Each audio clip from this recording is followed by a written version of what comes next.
Sementara itu, Komisi Pemilihan Umum terus mematangkan persiapan soal logistik jelang pemilu pada Februari 2024 mendatang.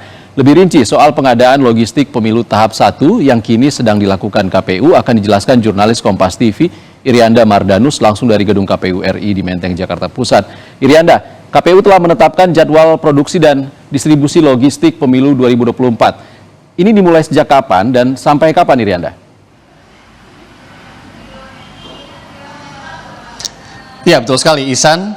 Selamat sore, saudara. Selamat sore. 132 hari menjelang pemungutan suara di Februari 2024 atau 14 Februari 2024 nanti, KPU RI telah menetapkan jadwal untuk produksi dan juga distribusi logistik pemilu 2024. Tanggalnya sendiri ini terhitung sejak 23 September yang lalu, nanti hingga 21 November 2023.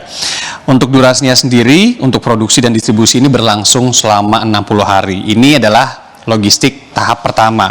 Nah, tahap pertama sendiri atau tahap 1 ini memiliki atau meliputi beberapa hal, yakni ada kotak suara, kemudian bilik suara, tinta, segel, dan juga kabel tis. Pengadaan logistik tahap 1 ini sudah diteken oleh KPU RI bersama dengan LKPP atau Lembaga Pengadaan Barang atau Jasa Pemerintah dengan kontrak payung senilai 302 miliar rupiah. Nah, untuk lebih lengkapnya atau secara detailnya kita akan melihat apa-apa saja sebenarnya barang yang sudah diproduksi dan akan didistribusikan ke daerah-daerah atau zona-zona di tahap 1 ini. Yang pertama, Ihsan dan juga saudara, ini adalah kotak suara. Kotak suara ini berjumlah 4.164.552 buah dengan jumlah atau total pengadaannya senilai 168,16 miliar rupiah.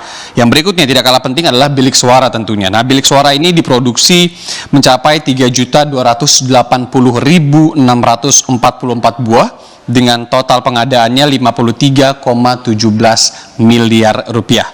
Selanjutnya apa? Selanjutnya adalah tinta. Nah, tinta ini diproduksi sebanyak 1.640.322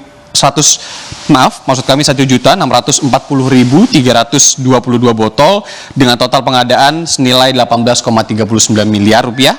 Kemudian ada segel 93.850.362 keping yang total pengadaannya senilai 39,7 miliar rupiah. Dan selanjutnya atau yang terakhir ini adalah kabel tis yang diproduksi sebanyak 24.064.423 buah. Ini untuk mengamankan tentunya kotak suara dengan total pengadaan senilai 22,72 miliar rupiah. Nah, setelah tahap 1 selesai, nanti tahap 2-nya itu juga sama, 60 hari terhitung mulai 15 November 2023 hingga 14 Januari 2024 dan akan lebih fokus ke surat suara. Di antaranya nanti adalah ada surat suara, kemudian sampul surat suara, formulir, alat bantu tunanetra, dan juga cetak DCT, serta cetak capres dan cawapres. Tentu kita tahu tahap 2 ini belum bisa dilaksanakan karena memang daftar calon tetapnya juga belum ada. Pemilihan atau pendaftaran sendiri untuk capres cawapres ini akan diagendakan tanggal 19 hingga 25 Oktober 2023, bulan ini, San. Jadi sebentar lagi pendaftaran capres cawapres ini akan segera dilaksanakan. Tentu kita harapkan semua prosesnya lancar hingga nanti 14 Februari 2024, masyarakat bisa memilih tidak hanya dengan nyaman tapi aman dengan logistik pemilu yang juga siap untuk kemudian menampung suara masyarakat. Ihsan. Baik, tentu saja perihal logistik, distribusi dan juga pengumpulan dana ini akan dimatangkan ke depannya hingga pemilu dapat berjalan lancar di awal tahun nanti. Terima kasih Irianda Mardanus melaporkan langsung dari gedung KPU RI di Menteng, Jakarta Pusat. Saudara, tetap di Rumah Pemilu. Usai jeda kami kembali dengan informasi Presiden Joko Widodo yang mengaku membahas pemilu